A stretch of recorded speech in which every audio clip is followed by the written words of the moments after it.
Shall we begin with the usual prayer?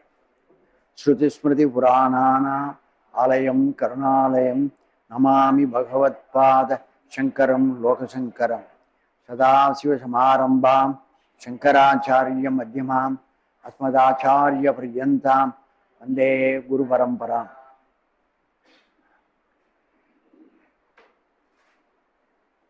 I made a beginning with the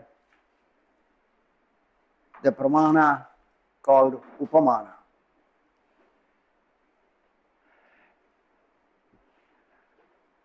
It's not a difficult pramana, but one can easily change sides.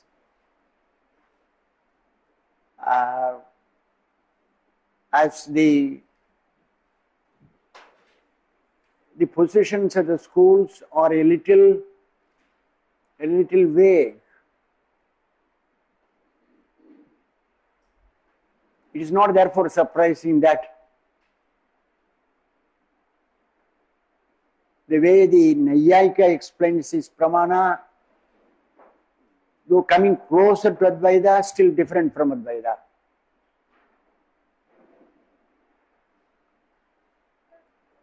The Sankhya philosopher does not accept Upamana as a separate pramana.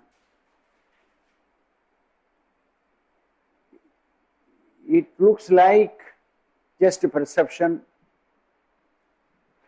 with a little complication. And so, it may appear that one has to make a choice, because of the thin line of separation between one perspective and another perspective.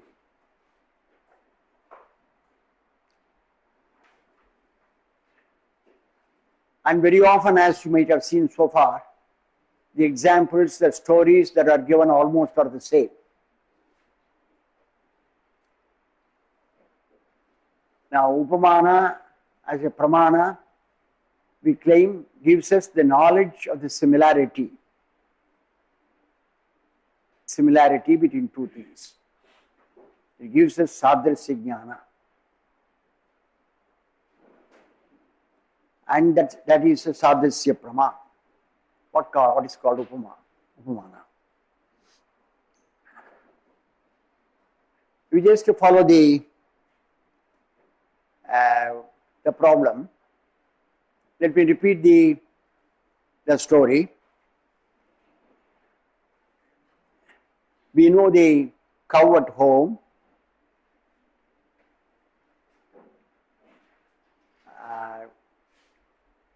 We go to the forest area, and then somebody tells us that here in this area there is an animal called Gavaya, which will be similar to the cow at home.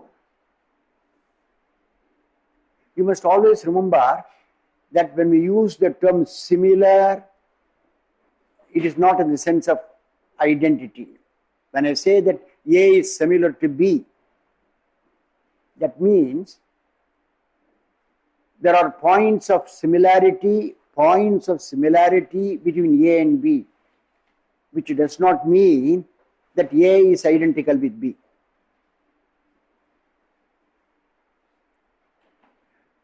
This is called in the Western tradition as analogy.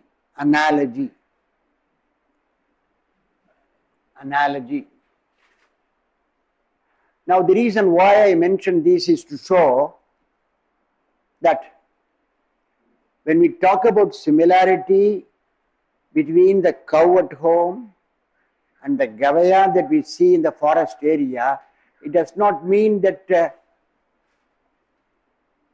even though we speak about the similarity between the two, it does not mean that the cow is identical with the Gavaya or vice versa. No.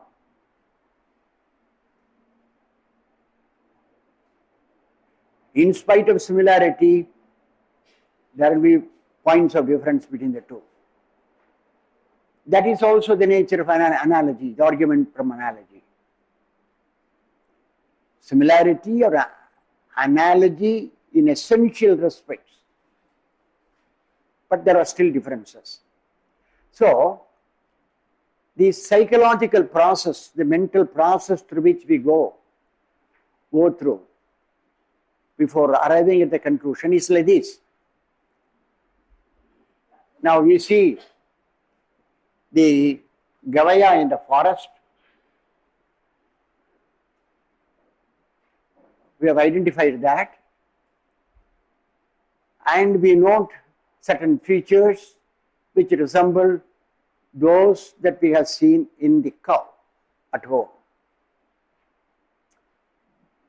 So, this act of perception perception of what? Of Gavaya.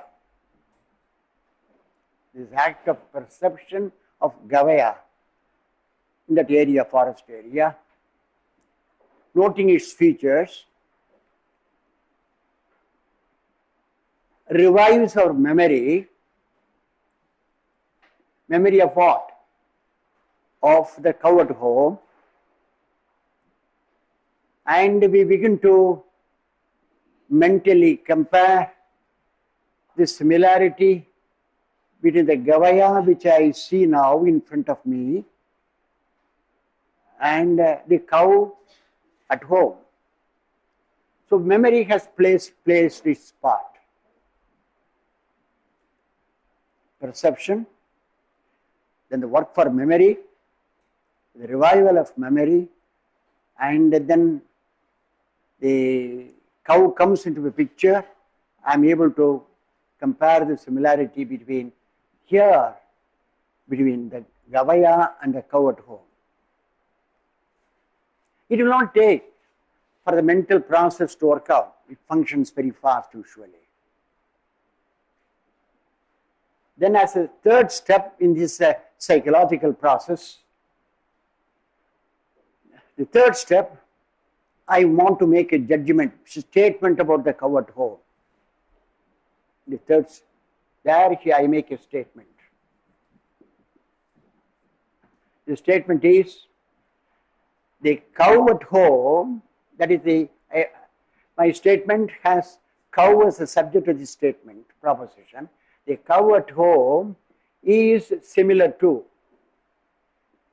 the Gavaya which I see now, which is in front of me. This is the mental process through which the person concerned goes through, and then he forms comes to the conclusion that the Gavaya at home, the cow at home is similar to the Gavaya here. Now the Vedantins and the Mimamsakas focus now on the third step.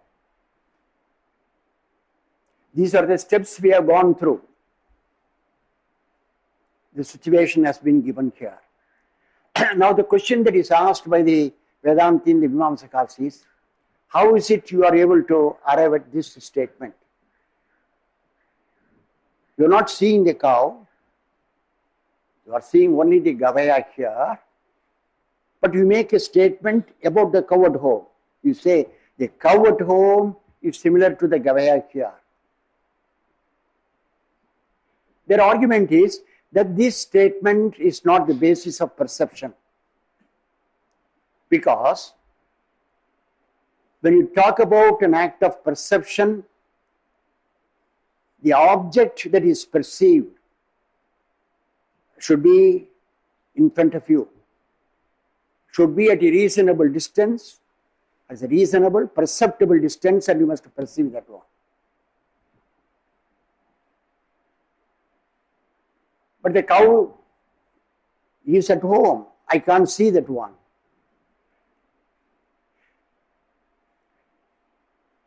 So it is not a case of perception. It is not even a case of memory. Memory has played an important part. It is not an object of memory, remembrance.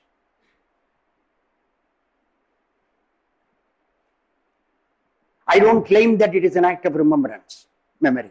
Though memory has played a part in the psychological process. Supposing I am totally oblivious, somehow or other there is a mental block, even though I see the Gavaya, noted its features and all that one, my memory doesn't function, and it is not revived by my memory. What will you do?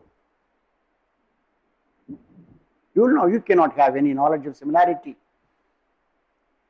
But fortunately for you, for the person concerned, the memory has been revived, has been active, and the memory, everything may come excepting cow. Sometimes it happens. As the day, I could remember all the names except in the name of flu, Antony Flu.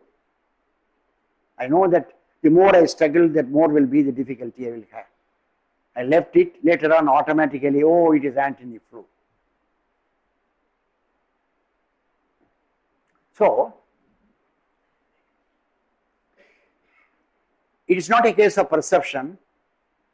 It is not a case of just memory. Here I am not talking about an object of memory, because it is a question where I also make a comparison between the cow and here. So this knowledge of similarity that I have obtained, it is not an immediate knowledge. I have drawn a distinction earlier when I was talking about inference. Or even when I introduced this one, I made a distinction between two kinds of knowledge, immediate knowledge and mediate knowledge. Accepting perception, all the other cases of knowledge that we obtain through the different pramanas, starting from inference, they provide only mediate knowledge, not immediate knowledge. That privilege is only for protection. However, this, the Vedantins say, this knowledge is obtained by a distinct from a distinct pramana. That pramana, they call it as upamana. So this knowledge of similarity is not obtained by perception. For example, I can say A is similar to B, A is like B. Then immediate inference I can work out and say B is like A. If A is like B, then B is like A. Leave alone this kind of immediate inference, even inferential argument I don't work out. I don't say that I am constructing an anumana, having vyapti jnana, applying all that, and then drawing the conclusion, therefore the cow is similar to the Gavaya. No. One has to accept one's testimony. Do you go through any process of inference? No, I don't. I don't even think about the vyapti jnana. What I don't think about should not be forced on me. Oh, you must have arrived at it through some kind of anumana. Why? It is simply not. The greatest support for me is only my memory there. Just now, that's why I said that one, had it been the case that memory is not activated, I will just see this and oh, it's wonderful, it has got very good features. I like them because I like the features in the cow at home. More than that, I am not able to say.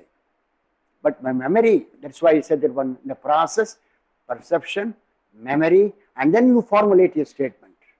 It is this statement that the cow at home is similar to the Gavaya that I see now. That is what is to be known through the knowledge attained through upamana. Now what the Nyayika does, we are close to each other, but probably what he says initially is taken advantage by the Vedantins and the Mimamsakas to argue against the Nyaya position.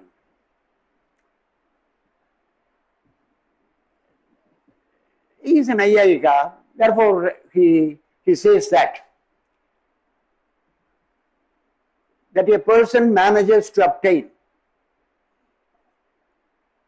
he manages to get the denotation of the word Gavaya.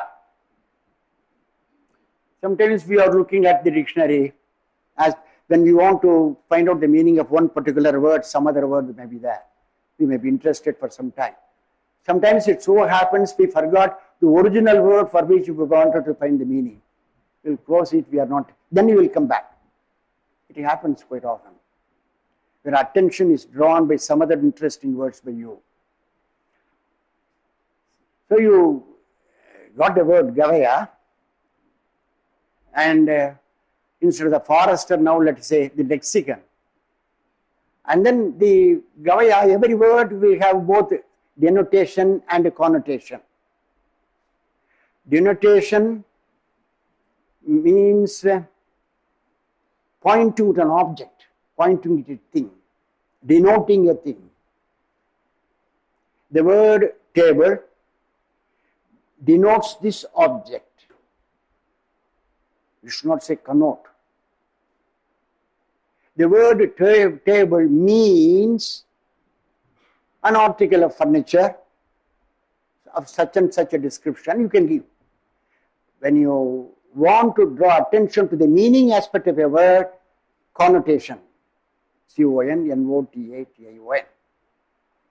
When you want to refer to a thing, the correct word that has to be used is denotation. So, denotation. So, from the lexicon we can find out what the denotation of the word. The Gavaya should denote, should refer to, it refers to a kind of an animal living in a forest area with certain features similar to the cow, domestic cow. We are familiar. Something, the information is obtained.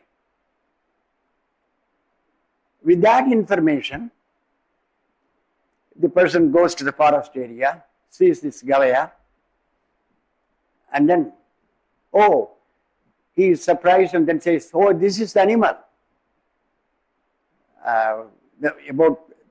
about which we saw a word and a denotation. Well, it denotes the class of animals, the word Gavaya denotes the class of animals having these features. And you have discovered that animal Gavaya, and therefore you say this Gavaya, yes, certainly is similar to the cow at home.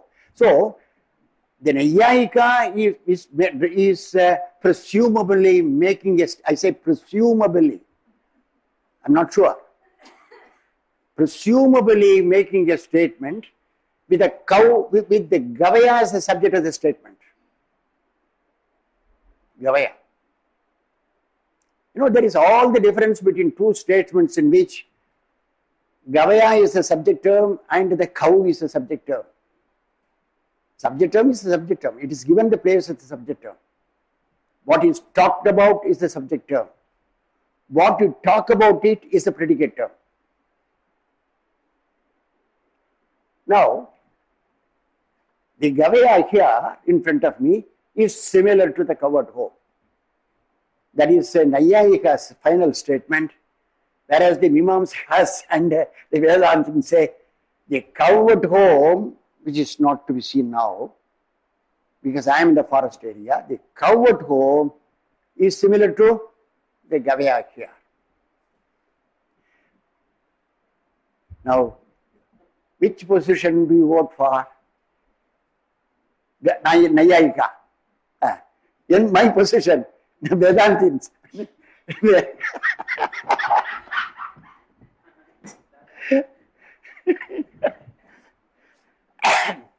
Now the Sankhya philosopher intervenes and he says, no. I need not accept Upamana as a separate Pramana. I will subsume it, I will bring it under perception. It's a case of perception. It does not matter whether you start with a cow as a subject term or Gavaya as a subject term. It's a case of perception. Perhaps the two perceptions are combined. After all, why should you elaborate it and say it is a separate pramana?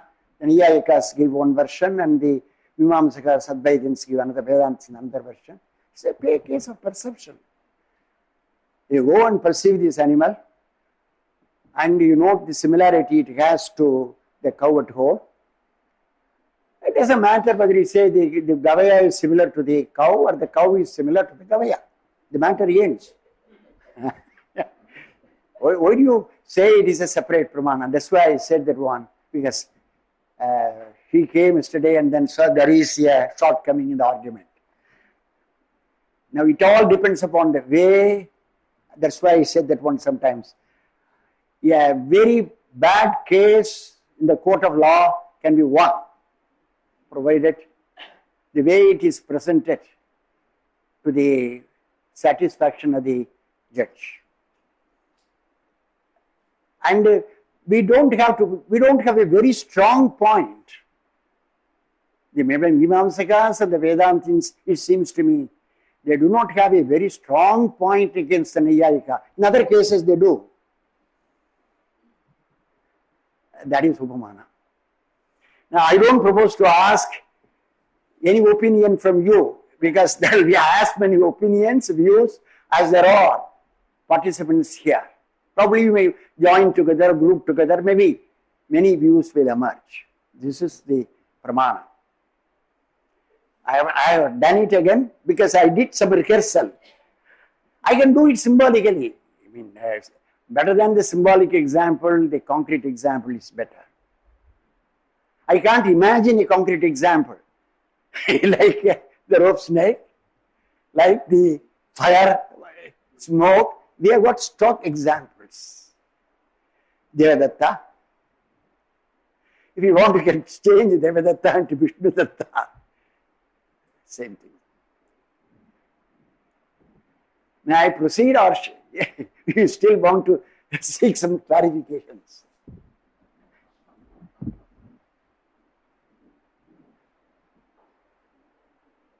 May I proceed?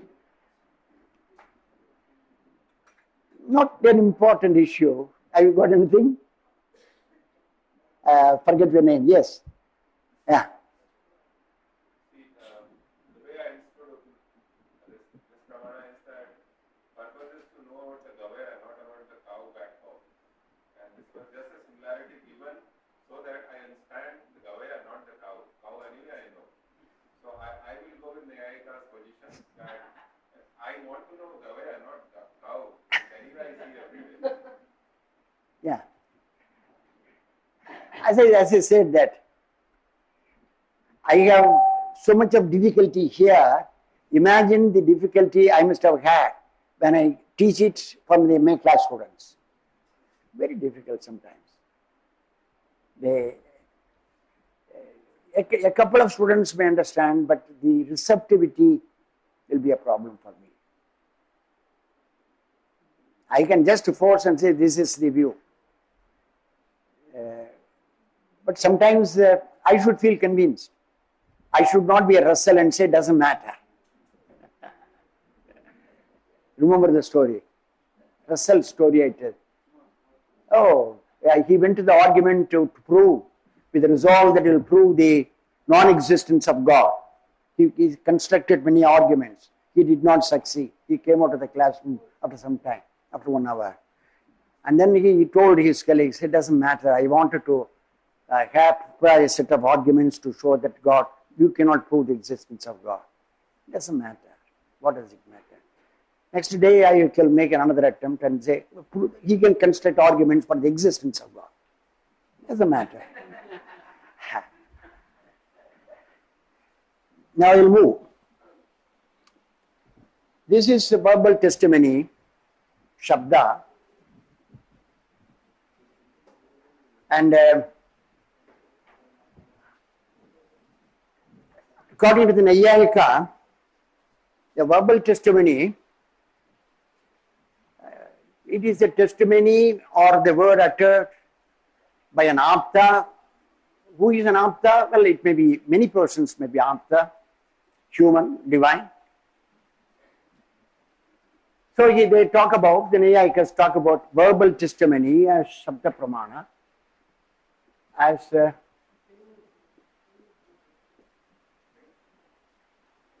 Shabda. Now,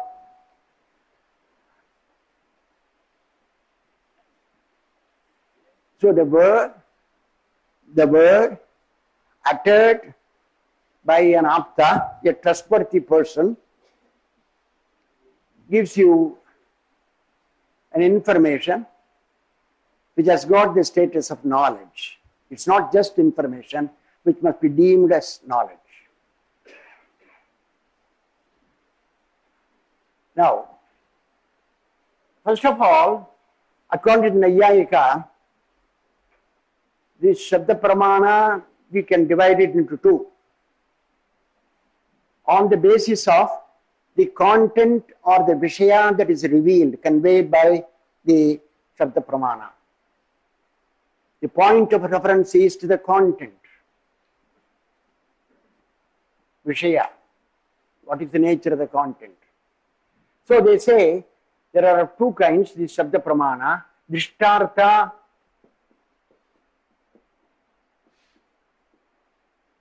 and Adrishtartha.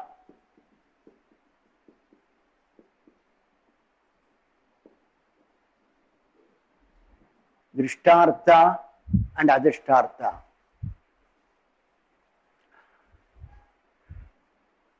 An object, a Vishaya that is perceptible, Drishta, that is perceptible, that is Drishtartha.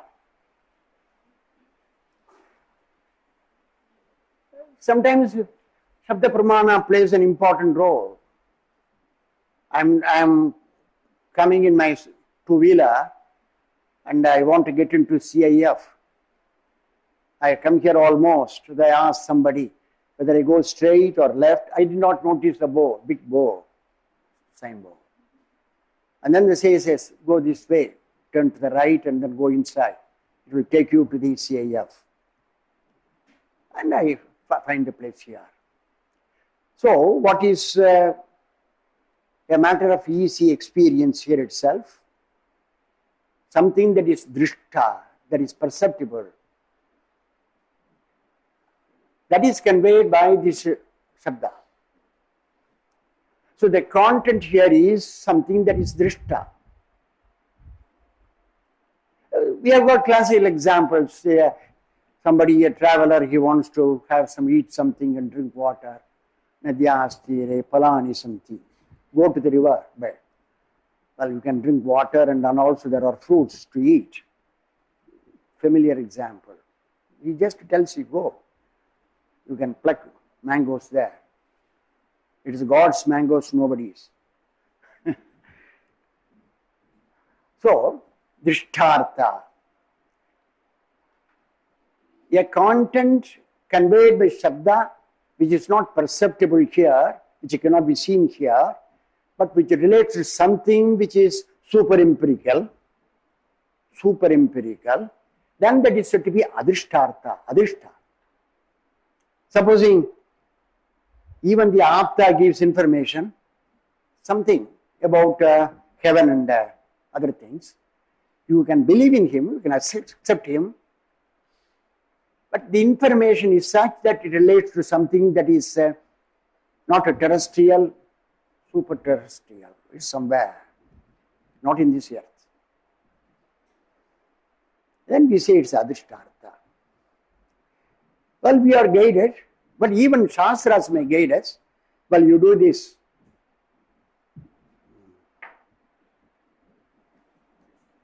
Jyodhishtomena Swargakamo Yajeta.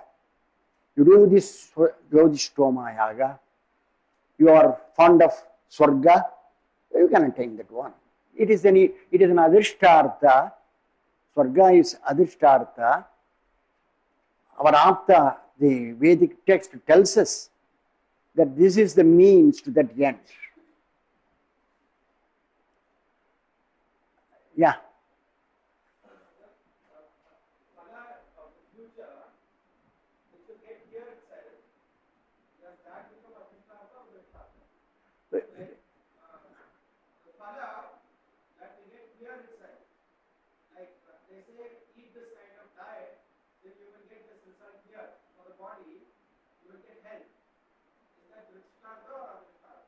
I don't follow clearly the latter part.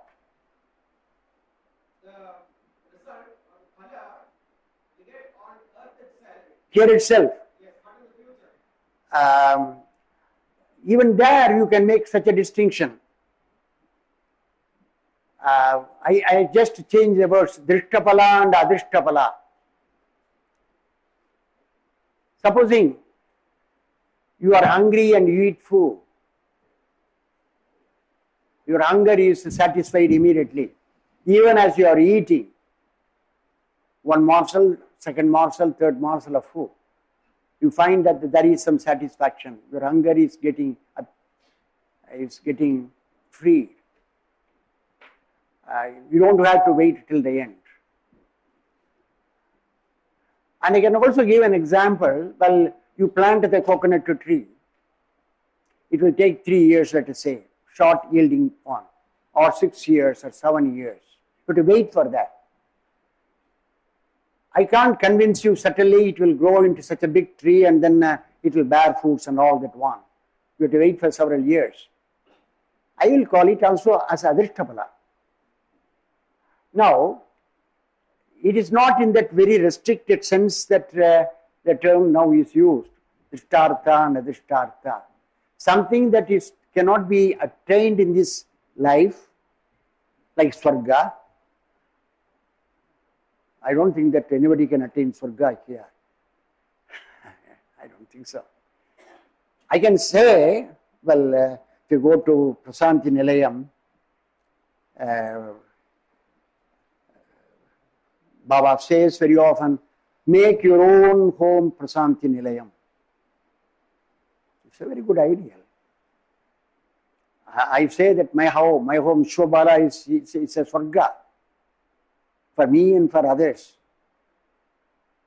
That is Aupacharika Prayogam. It is not real swarga. Anyhow, Drishtartha and Adrishtartha.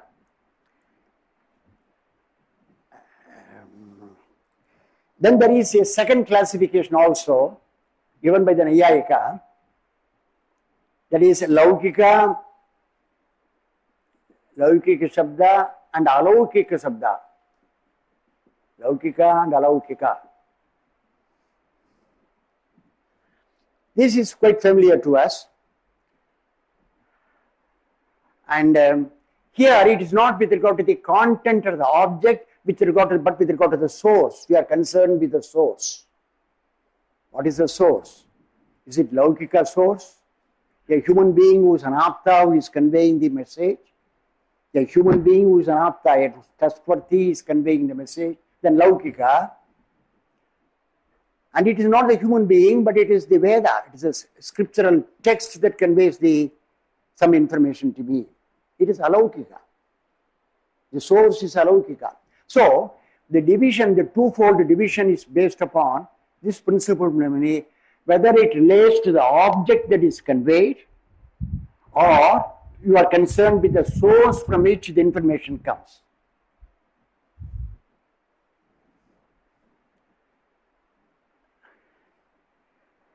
This is a kind of an analysis. You can, there got every school you can do this kind of analysis. This is what the Nyaya gives us.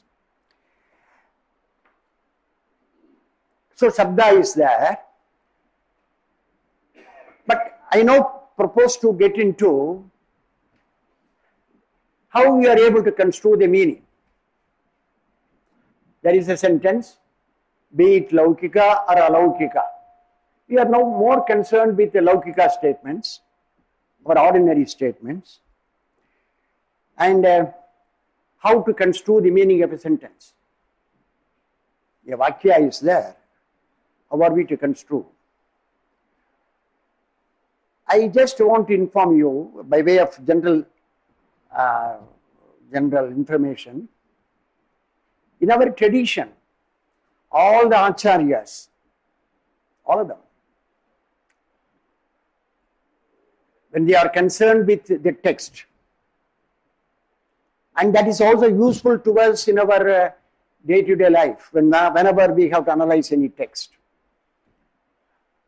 They have followed certain principles for guidance. No commentator just writes a commentary. This is something like the purport of what Shastri was telling yesterday during the satsang.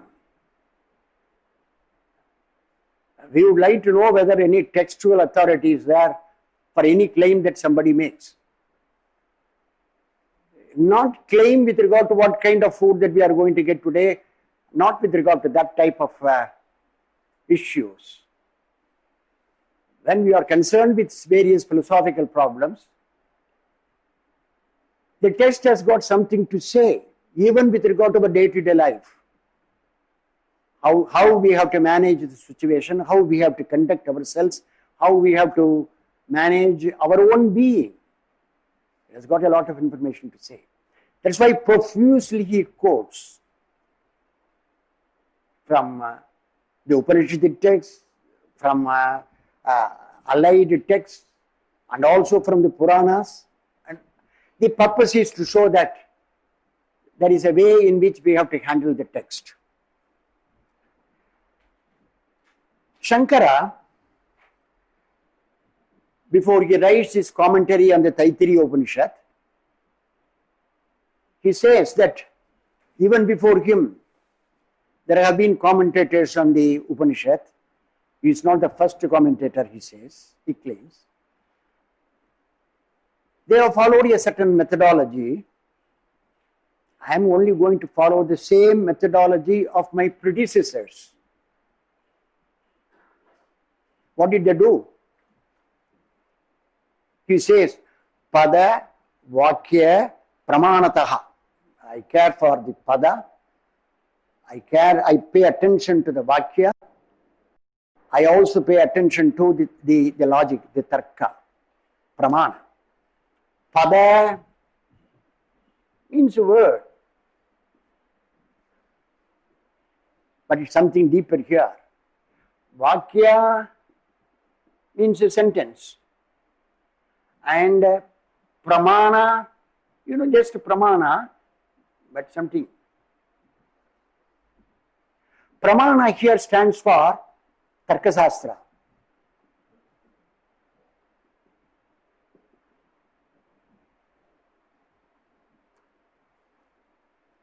Vakya, not just the dictionary. Here Vakya stands for the Mimamsa tradition.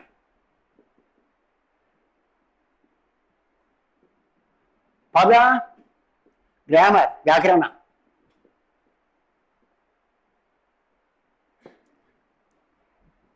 In writing the commentary, my predecessors, says Shankara, my predecessors have paid attention to the Pada, Vakya and the Pramana in interpreting the text. I too, when following the footsteps of my predecessors, look at the humility. And he would care for Vyakarana, grammar, Mimamsa, principles of interpretation of the text, Tarkasastra, logic. What more do you want? If I have to translate these in the modern terminology, the terminology which is currency in the Western philosophical tradition, we have to pay attention to syntax. We have to pay attention to syntax. We have to pay attention to semantics. And semantics supported by logic. And what is not stated here, but what is followed in the tradition is pragmatics.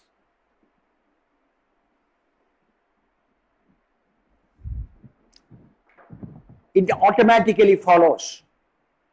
Once you say that you are concerned with the syntax, semantics and logic, what kind of a logic? It is not the Aristotelian logic, it is not even the, but generally we make a distinction in the West also between formal logic and philosophical logic. You know that? Formal logic and philosophical logic. For example, Strawson wrote philosophical logic. What are the kinds of arguments? Generally, how do you develop the arguments? Need not be put in a formal way with propositions and conclusion, or as we do as pratigya, hetu, udaharana and all that one. It's a formal way. The method of reasoning is there. He says, this is first I say, that one, this is, the other day I was telling you that admit that a human being is a rational being. It follows that he is a moral agent. It follows that he claims freedom. And once he is given freedom of action, then he is to be held responsible for his action. I have done this drill. I am repeating it. It's a philosophical logic here. From this you draw the other conclusion, from this you draw the other conclusion. Similarly, I used to tell, accept that the ultimate reality is nirguna. That's enough. You can work out the other steps in Advaita. Logically follows.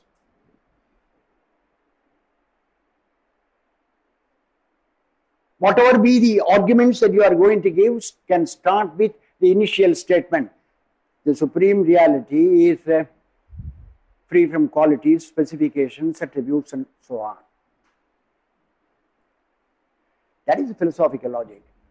Now, in interpreting a text, this is what Shastri was telling when we were discussing about so many people, Sri Aurobindo and others.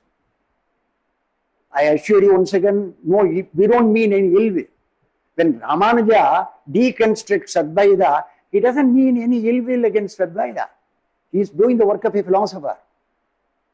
The strong, monolithic Advaita structure, you see the words I use, so passionate about Advaita. The solid, monolithic structure of Advaita occupies so much of space, he doesn't have philosophical space. Nowadays, people talk about, we want political space. It's an expression, idiom, political space. Our words must be listened to. There is no political space. Ramanuja complains, as it were, that there is no philosophical space for him. What to do? This is the available space. I will deconstruct Advaita to the foundations. Then rebuild another system. Just as a real estate promoter, you sell the house, and within 5 days you will find that there is nothing, including the foundations. Everything has been removed.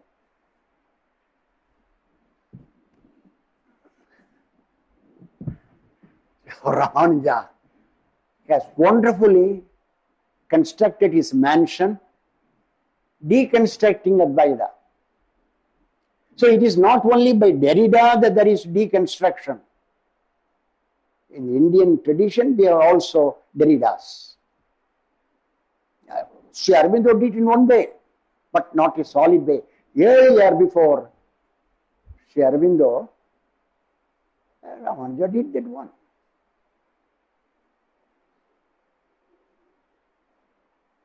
He made you familiar with Advaita and then deconstructed. That is the greatness of Ramanuja.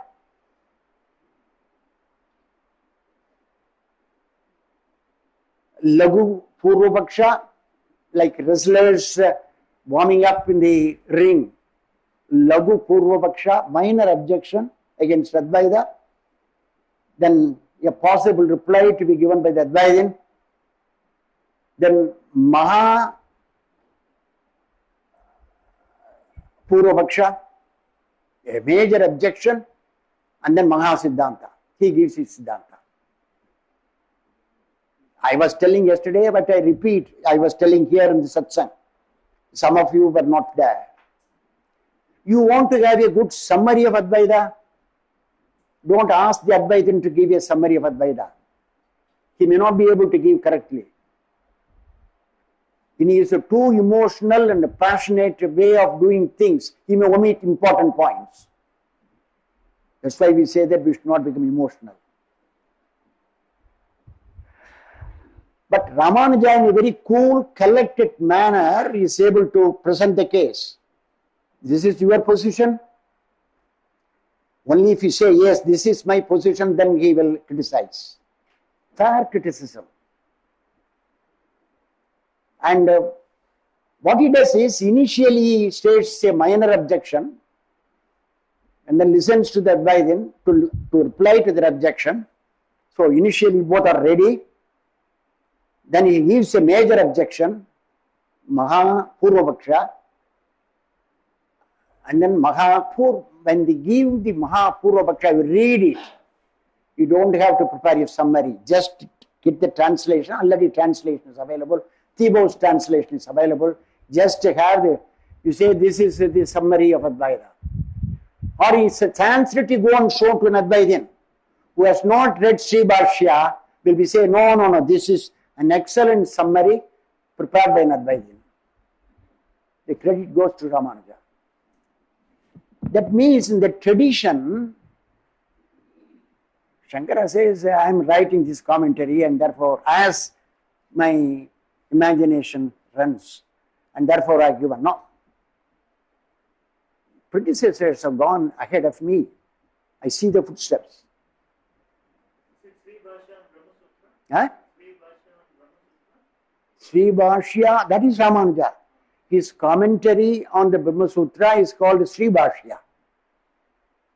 Sri Bhashya, Ramanuja's commentary.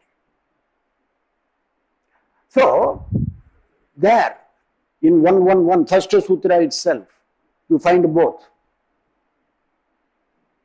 Then he goes on to build the system one by one, brick after brick. Some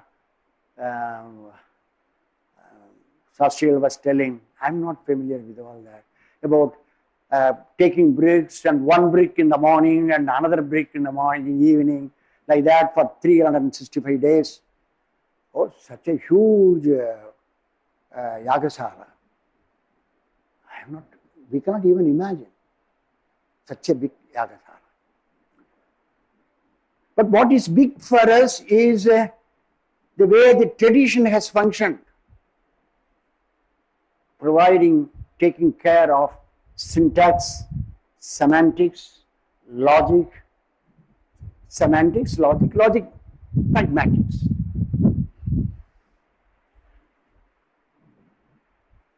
Syntax, now I'm going to take up the problem now. How to construe the meaning of a sentence. That was the issue with which I started. The Nyaya says that if you want to construe the meaning of a sentence, well, you have to pay attention first of all to the words. And how the sentence is constructed, the structure of the sentence. There are certain principles we have to follow. He enumerates 4 principles for the purpose of construing the meaning of a sentence. Vakya. The pada is there. And then we have got the pada is a word. Vakya is a sentence containing a group of words, a combination of words. 2 or more words will constitute a sentence. Sometimes even one word may even constitute a sentence in the context. All of a sudden somebody declares, shouts, fire! You cannot expect a certain verb and all that one. Fire! All of you try to escape. The word fire, is it a sentence or a word? A word in some context, but it is as good as a sentence in some other context. Now, we are not talking about the pada or the word. Now a sentence in a sentence, when there are words in a sentence, now there are certain principles to be followed. The first one is what is called akanksha, expectancy.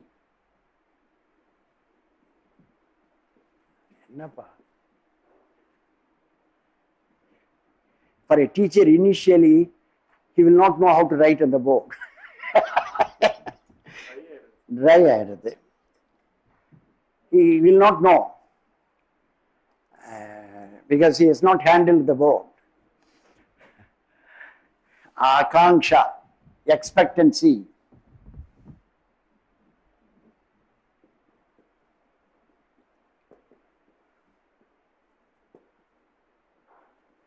Have you given them in the analysis? I don't have to write them.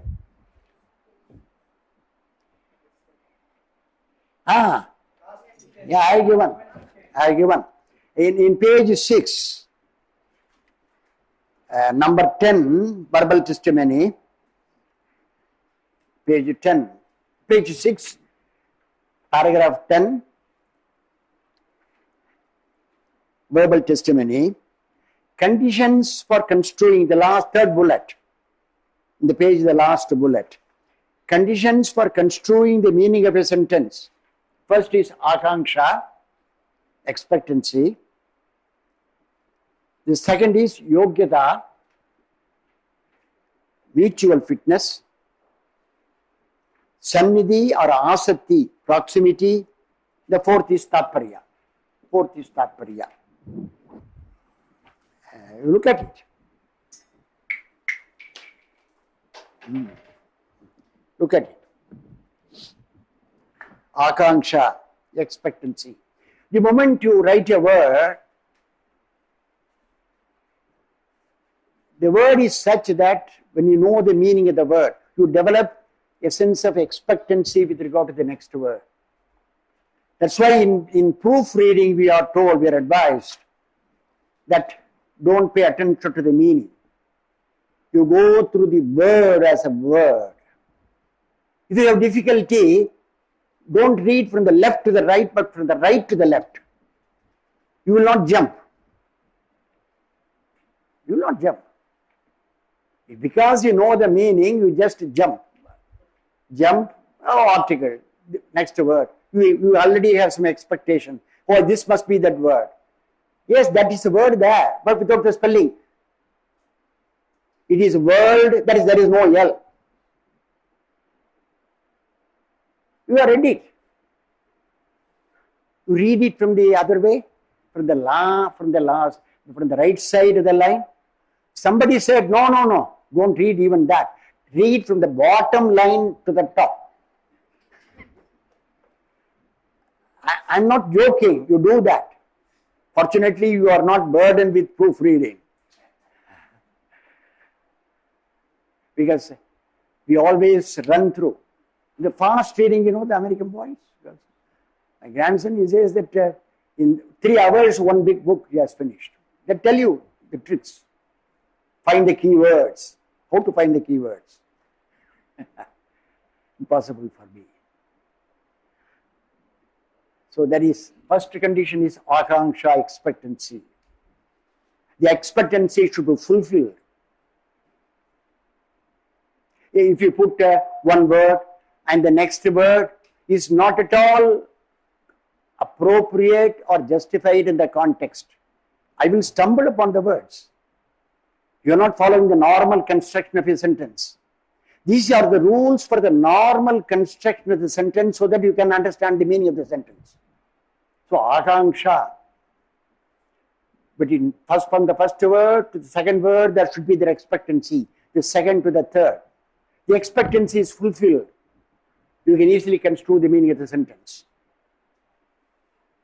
Then, yogyata, fitness. Yogyata is fitness, appropriateness.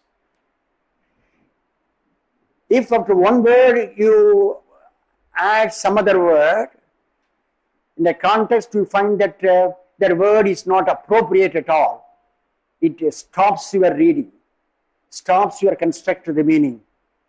Red, For some purpose you can put a jumble of words, that is something different. Normally, in a sentence which is expected to fulfill the principles of syntax,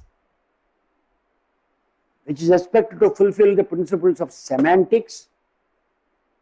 Syntax, what is syntax? Supposing you write Rama, go, third person singular, verb is go. There is no agreement between the subject and the verb. If you tell some people, sorry, I am not able to read sentence, it's so bad. There is no, I find that very often there is no agreement between the subject and the verb. He will stare at you. Sir, what's the matter? Because he doesn't know what I mean when I say there is no agreement between the subject and the verb. He doesn't know what is subject. He is a PhD candidate. Great. And somebody, when I corrected, he is a retired professor, now in Calicut retired professor, he told me initially, sir, this is American English. But American English, I don't think it will violate the basic rules of syntax. And then we give them also a PhD. We give them. Having spent about 3 years' time. Already he has qualified for the MPhil with us. We allowed him to pass MA. At least we have to encourage people to do that. Then after that, we will tell them, you will seek a job. No, sir, I would like to continue my studies. MPhil, already MPhil. Then I strongly discourage a person. Don't come for teaching. Go for any other job. He persisted. Then he followed me to Pondicherry University. And then we gave him. And then I gave him, usually, I gave him a good certificate. I really mean that. I gave a good certificate. Because I was told that Radhakrishnan followed the convention. He will not reject any PhD thesis if it is sent to him. He will award it. Short report, award it. Nobody will question Radhakrishnan. Why did you award? Nothing. His argument is, why should I decide about the future of the candidate? It is only the employer who must find out whether he is really a good PhD, a scholar who has attained. It is his burden, not mine. I allow him to go. He must prove his worth to the employer. And the employer should examine him so carefully to find out whether he is fit to be a colleague in the department. So I gave him a certificate. That is good and all that one. I didn't say, I will not use that word. He will be an asset to an educational institution. No, that I will not say. I will reserve. Sometimes in the American universities pattern is, should you have a chance to appoint him in your department as a faculty member and as your own colleague, would you be interested, would be prepared to do that one? They very careful with the Americans. So in the most important cases, the last sentence I say, should I be given a chance, I will not hesitate to have him as a colleague in the department. That is the real stamp. To say openly. So anyhow, this person, he went to Vivekananda College, and the Swamiji there saw my letter, testimonial from RB. We don't call, there is no need to call any expert, appoint him. You see how the grace of Paramahamsa has worked. Unbelievable. He comes and tells me, sir, and I've been appointed in Vivekananda College as a lecturer in philosophy. Who was the expert? I asked him, nobody else. They said there is no need to call any expert. Sometimes it happens. Come back to syntax, semantics. So the point I was stressing is horrible. Horrible. If a person who writes in English, who has chosen some kind of an academic position, if he doesn't know, if he or she doesn't know what I mean when I say this is grammar is wrong. Sir, why would you say grammar is wrong? And then I have to convince that. Suppose I say no agreement between the subject and the verb. So what do you mean by that?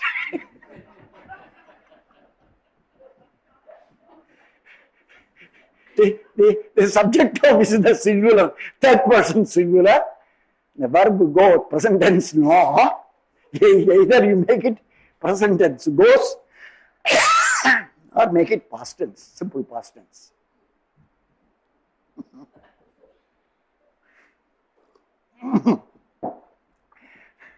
So yogyata,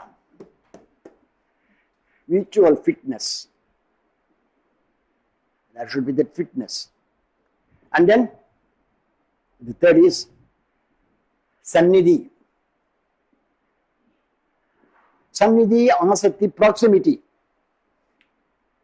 This is also an important factor, not only, more particularly in your oral presentation. There are some people who are noted for the deliberation, deliberate talk. So they will say one word. And then the next word, for them to utter, it will take some more time. Regular participation for They What is your assessment of our yogyata in standing Vedanta? I have not seen any composition. I have not seen any composition. Well, in speaking, yes, they will test your patience. So, a deliberate pause means, this I am told took place with regard to Ryle, Gilbert Ryle, a great man, one of the creative writers who created a new problem in philosophy. Some phrases are still ringing in our minds. The ghost in the machine, this phrase, the ghost in the machine. What you talk about the mind, it's a ghost in the machine. Where is the ghost? Do you see the ghost?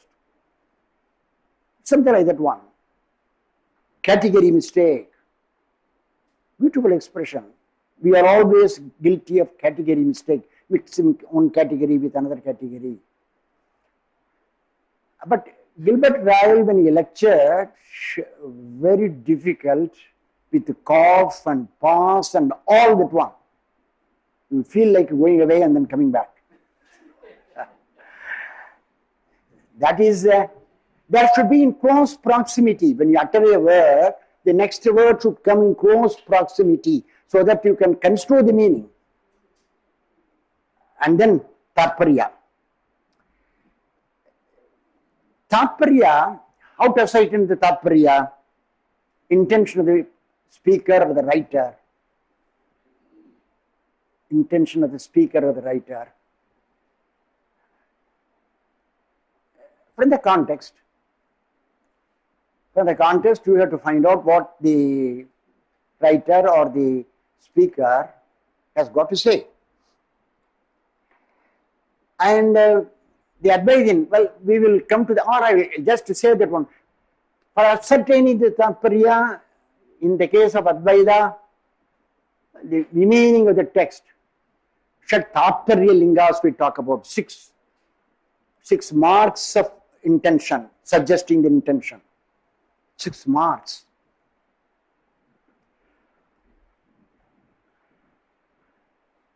Consider the harmony between the beginning and the end of the passage.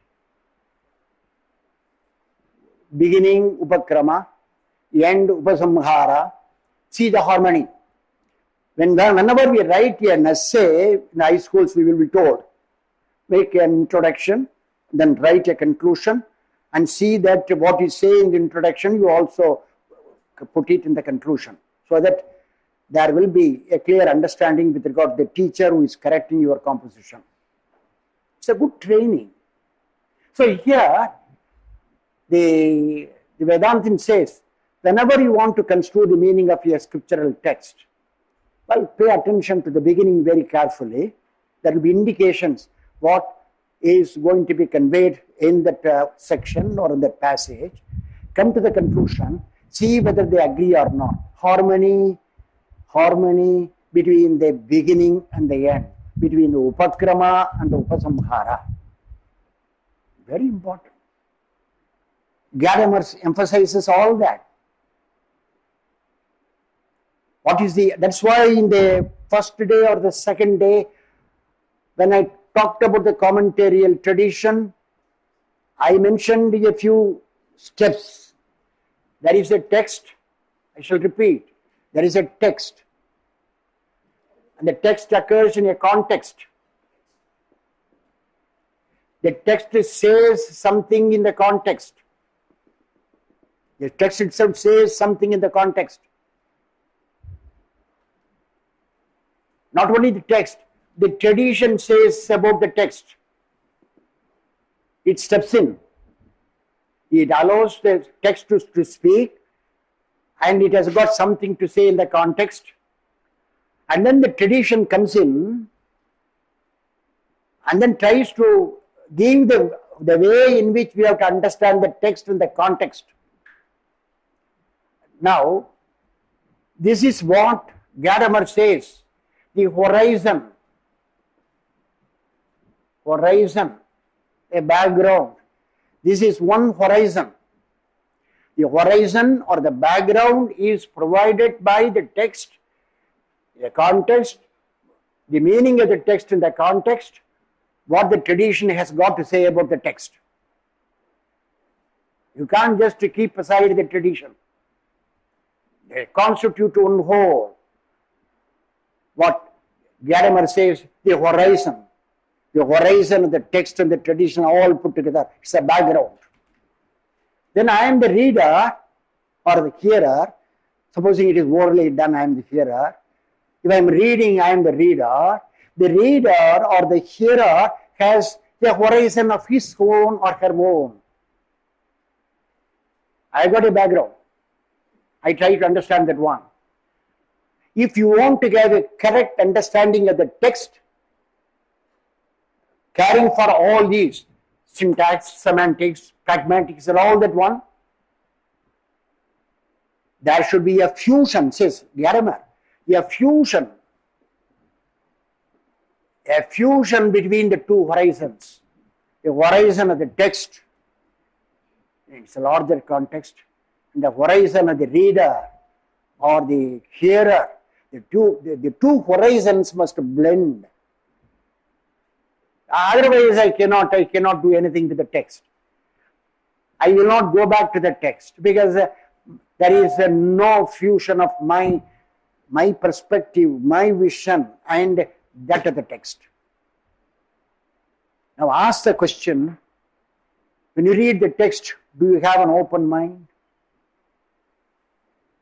If you don't have an open mind, allow your horizon to mingle with that of the text. Don't read, waste of time. Ask the question. Initially, you can find out whether you can go with the text or not. Unless you want to play the role of a critic, just keep quiet for some time. Even if you are not sure about the text, at least develop an empathy so that you can understand the text.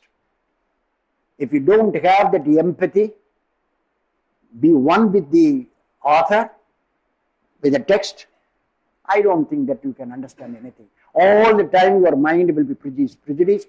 You cannot give a correct picture of the whole thing, even for the purpose of criticism.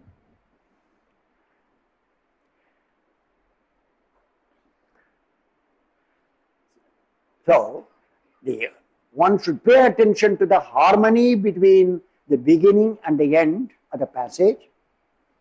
Second, there will be repetition of a particular idea. The repetition is an indication that is the important idea in the passage. That's why it is repeated. Usually I mention the Mahavakya Tattvamasi in the Chandogya, 6th chapter. 9 times it is repeated, Tattvamasi. Any idea that is repeated directly or in some other words, it all depends how you understand. That is the second mark by which you can find out the Tatparya of the text. Third, there will be novelty. There will be something new. The text wants to convey something new, not what is already known.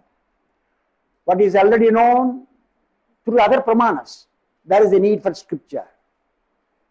What cannot be known otherwise, but what deserves to be known, what cannot be known otherwise, other pramanas, but what deserves to be known, what is worthy of knowing, worthy of knowing.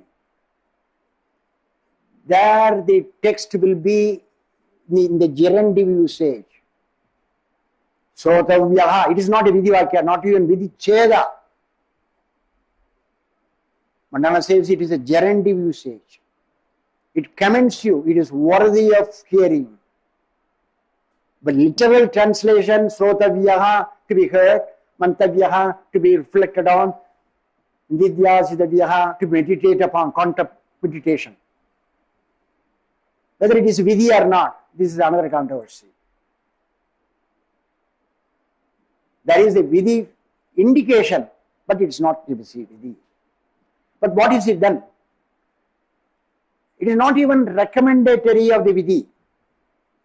It is gerendive usage, it commends it.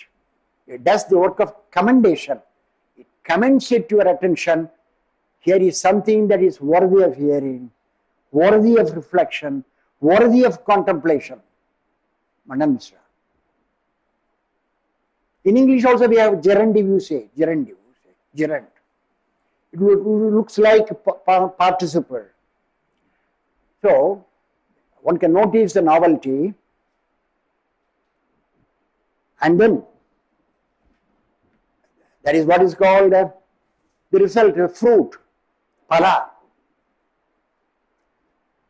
Now, what is the point in studying all that? After all, we are interested in some benefit. What do I gain? It's a legitimate question I could ask, you could ask. What do I gain? I go all the way, some scholars go all the way to Shastrikal, and then they study at home. I ask them, who are they? Yesterday I asked them, who are they? Are the academics? No. They are all already employed.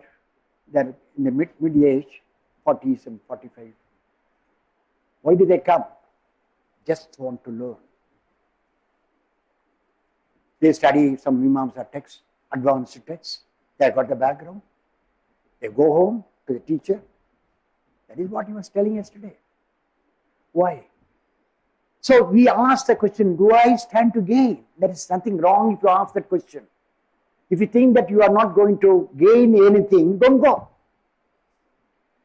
Don't go. So, it should give you, it should bear some fruit for you. It should be useful to you. Not in the, I am not using it in the vulgar sense. But the pragmatic attitude is necessary. How does it help me? If not in my professional work, because I am doing a bank work, let us say, I should have a kind of a satisfaction, mental satisfaction. I did study this text. I know what it is. Then, the fifth test is Arthavada. Arthavada. Arthavada means exaggeration. Exaggeration. Usually, every speaker indulges in Arthavada. Exaggeration. I do. And I praise Advaita like anything. I know that I am praising. Consciously I do. Even because when I give 100% commendation, probably 50% commendation may reach you. You may think, oh, there is something important. That's why he is repeatedly saying. He is stressing that point. So, in the Vedic text, Upanishadic text, there is Arthavada passages, certain things will be commended. A particular yaga is commended. You do that. You worship Vayu. Sir, enna benefit enake? You know, Anjaneyar one worship panna thevalengar Vayu putra. Worship Vayu. Your progress will be very swift, like a big air is blowing, Vayu is blowing. Sikram chala. We are pleased. We are happy. And I don't know, we don't know how to worship Vayu. At least Vayu Putra, catch hold of him. Anjaneya Swami is there. Nothing wrong. Sometimes not only praise, but there is also condemnation. You condemn. Utterly useless, don't go that side. This is of no use, don't do that one. So there are passages, Arthavada passages, commending or condemning certain things. Then you have to carefully examine, what is this praise for? What is this censure for? And then finally, what is the last one? Revati. Upapatti, intelligibility.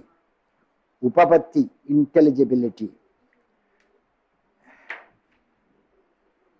It should be intelligible to you. It should fulfill the requirements of reasoning, your logic. Severest logic possible. Apply that one. It should fulfill the test of intelligibility. Thus you have to ascertain the tatparya of your text. Apply all that to the 6th chapter of Chandogya. In understanding the meaning of Tattvamasi, Sarshil was telling, splitting the sentence, Tat, Tvam, then Asi, and all that one. The whole process is needed. The whole process is needed. The background is needed. That's why I said that one, the horizon of the text. Don't miss the horizon. Have your own horizon. Approach it. Apply all the principles apart from what the Nyaya has got to say. He gives a list. He talks about Tatparya. Normally we can understand. But in the case of a text, traditional text, very difficult. Unless you are helped by a guru. But even the guru helps us by telling, as he presents the case to you, as he teaches you. That is why we say study of the text is a guided study. Hearing, Sravana, we say just hearing.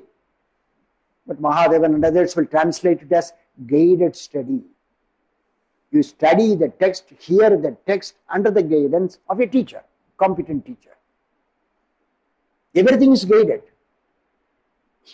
You are allowed to be held your wrist and then taken to the destination. At a particular point, he will leave you. It is in this way you would understand Shabda Pramana. I'll stop here. Any questions now?